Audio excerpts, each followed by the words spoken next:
કહીએ છીએ અમે એ સુવિધાઓ ઉપલબ્ધ કરાવવા માટે થઈને રાજકારણમાં આવ્યા છીએ કે બહારથી હળવદથી આવનાર લોકોને પણ એવું થવું જોઈએ કે હરાની અંદર કંઈક પરિવર્તન આવ્યું છે. આજે વાસ્તવિકતા એ છે કે એજ્યુકેટેડ વર્ગ જે છે એમાં ખાસ કરીને પાટીદાર સમાજમાં આજે સરામાં દીકરીઓ દેવામાં પણ ક્યાંક ને ક્યાંક લોકોને એવું થાય છે કે હજી પૂરેપૂરી પ્રાથમિક સુવિધા નથી મળતી. મારી વાત માવડીઓ સાચી છે? બહેનો સાચી છે ને? બહેનો દાજમાં છે. વાત એ છે કે આપણા વિસ્તારના હરાની અંદર કે હરા આજુબાજુના ગામડાઓની અંદર પ્રાથમિક સુવિધાઓ જે ઉપલબ્ધ થવી જોઈએ આજ દિવસ સુધી નથી થઈ.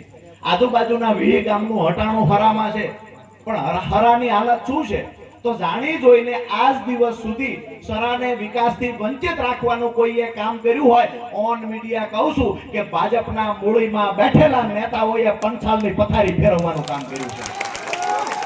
અને કોઈને એવું લાગતું હોય કે અહીંયા જાજી બધી સંખ્યા હતી ને રાજુભાઈએ આવીને આવી વાત કરી દીધી, કાલ સવારે પાછો હું આજ કહેવાનો છું તમારા પાપે અમારા વિસ્તારની પથારી ફરી છે. દોસ્તો, લડાઈ શેની છે? લડાઈ આજે 35 વર્ષનો યુવાન, મને બધી ખબર છે કે મેં કોની સામે બસ કરી છે, મને બધી ખબર છે કે આ લોકો મારું શું કરી શકે, આ લોકોથી કાંઈ ન થાય. હવે બત ભરી છે એ તો એમના 3 વખત ઉપરના સ્ટેપના ગુરુ છે એની યાર બત ભરી છે. આને તો ગણતાય નથી, એનું કઈક હોય તો હું કહું કિશોરભાઈ પૂરતું બરોબર છે, મારા હારે રવા દે.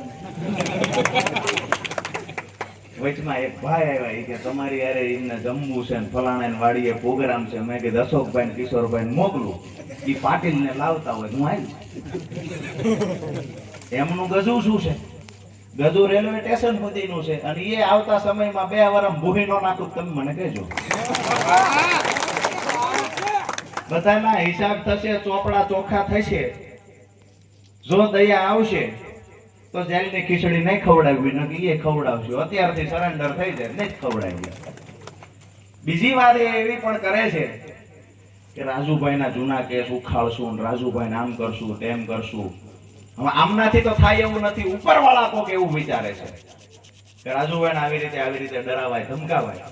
હું કાયમ માટે કહું છું કે ભાજપની કોઈ એવડી જેલ નથી બની જે રાજુ કરપડાને ડરાવી શકશે કે એનો અવાજને દબાવી શકશે.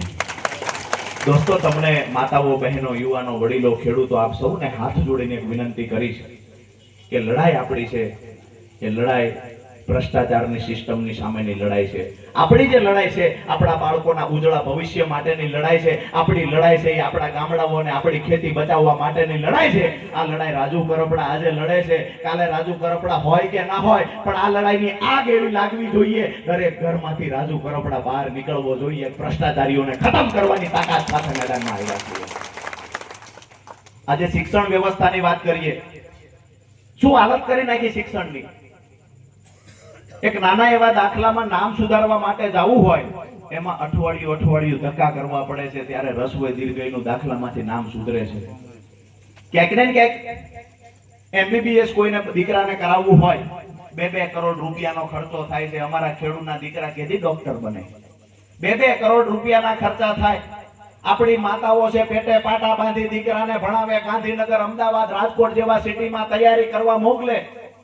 જ્યારે એ દીકરાનો નોકરીમાં વારો આવવાની તૈયારી થાય ને ત્યાં આ પાપીઓ એવું કે પેપર ફૂટી ગયું.